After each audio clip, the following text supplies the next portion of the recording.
એટલે વિજ્ઞાનનું આચરણ અર્થાત તેનું વ્યવહારિક વિજ્ઞાન અને ટેકનોલોજી માનવ જીવનને અદ્ભુત રીતે બદલી રાખ્યું છે.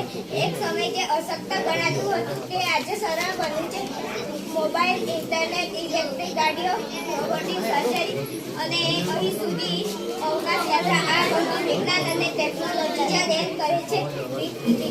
વિજ્ઞાનની મદદથી આજે આપણે ઘરમાં બેઠા બેઠા આ દુનિયાની જાણકારી મેળવી શકીએ છીએ.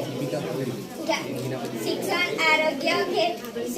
આરોગ્ય, ખેતી, વ્યવસાય, રોજગાર અને ટેકનોલોજીના પ્રભાવના કારણે સ્પષ્ટ જોવા મળે છે. સાથે સાથે આ વાત પણ યાદ રાખવી જરૂરી છે કે ટેકનોલોજીનો યોગ્ય ઉપયોગ કરવો જોઈએ. તેનો દુરુપયોગ આપણા માટે હાનિકારક બની શકે છે. જેમ કે મોબાઈલ અને ઇન્ટરનેટ આરોગ્ય માટે નુકસાનદાયક થઈ શકે છે. અંતમાં એટલું જ કહું છું કે વિજ્ઞાન એ જે અંધારામાંથી પ્રકાશ તરફ લઈ જાય છે. મનુષ્યના સપનાઓને સાકાર કરવા તે ઉડાન આપે છે. આભાર.